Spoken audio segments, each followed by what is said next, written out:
Okay, welcome everyone. Welcome back to the Black Carnivore podcast. And today we're doing something a little bit different. So usually I bring people who are, who are doing carnivore or carnivore friendly, and like they work in that space. But today I want to bring you a really interesting couple that I've met on Clubhouse who are movers and shakers in the keto world, and they have just really interesting insights and experiences, and some really cool products that they're working on and they're releasing. And it's just been a blessing to see the lives that have been impacted by us just sharing our journey, because that actually motivates my husband and I to continue doing it. This is why we do it, to let people know that if we can do it, so can you.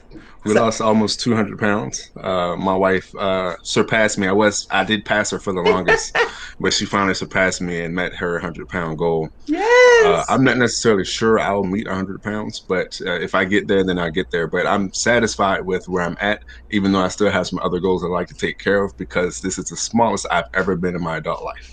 Yes, and he was 350. He's being modest. My husband's modest. He was 357 on diabetic medicine, high blood pressure, everything. And he is now like in the 270-ish type. Yeah, and I was at my highest. Well, no, I wasn't. I was 253.6. I was actually 275 after the birth of our youngest baby, Trinity, and she's 4 now. I am now at 153.6. So Yay! definitely, yes. Yeah. So the health issues were, being winded. Couldn't do anything without huffing and puffing. I was type 2 diabetic. I was on the metformin. I was taking the shot to my stomach, the insulin shots. I had high blood pressure. Now, high cholesterol. I was taking medicine for that. I'm not taking any of that except for my blood pressure medicine, but even those have changed. Were you taking statins?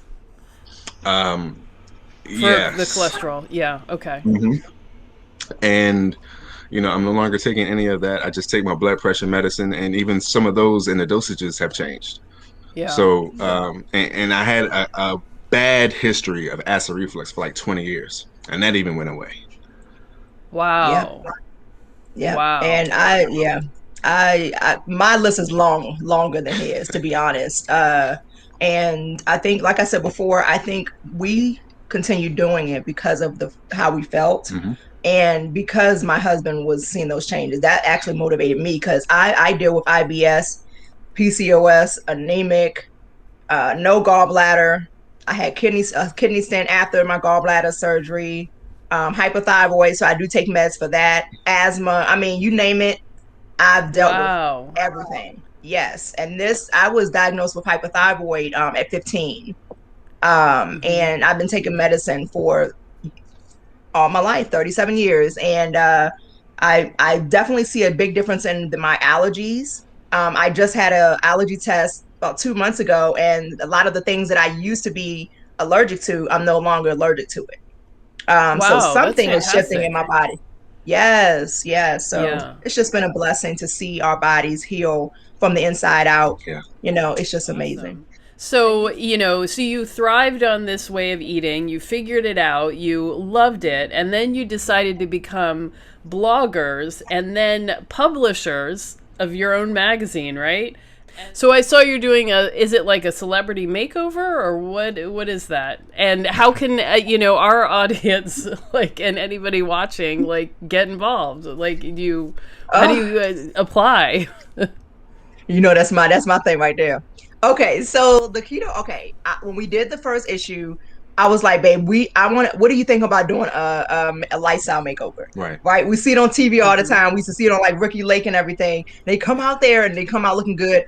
And I always look at, I have a soft spot for, number one, single moms, single dads, people that really do not give themselves any type of self-care because they may have children that they're, giving that attention to. And it's like an unintentional thing. They don't do it on purpose, but listen, they got their priorities. They're taking care of their kids and all that. And a lot of times they forget themselves. You know what? I want to give back. I want to be able to make somebody feel special, not somebody that's already out there that got all the followers, right? They don't need that attention, but somebody that has really forgotten who they are.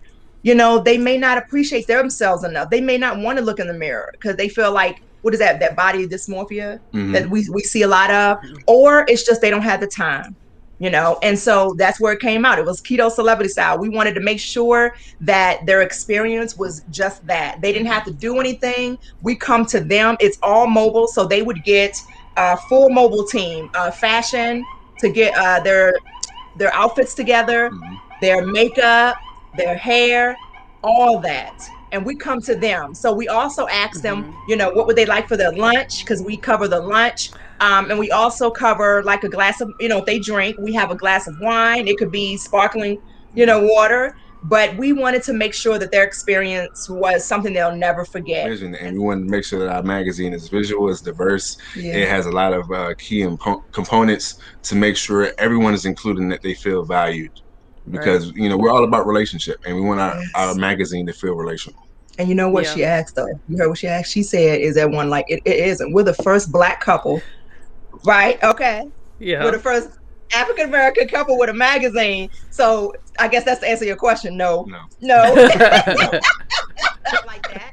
So, but I'm interested in trying out Carnivore because I do still have some sensitivities to certain things, and I want to see where they. I want to kind of, what is that? The process of elimination. Yeah. Just kind of seeing what it is, because there are foods that I eat that still would trigger the IBS.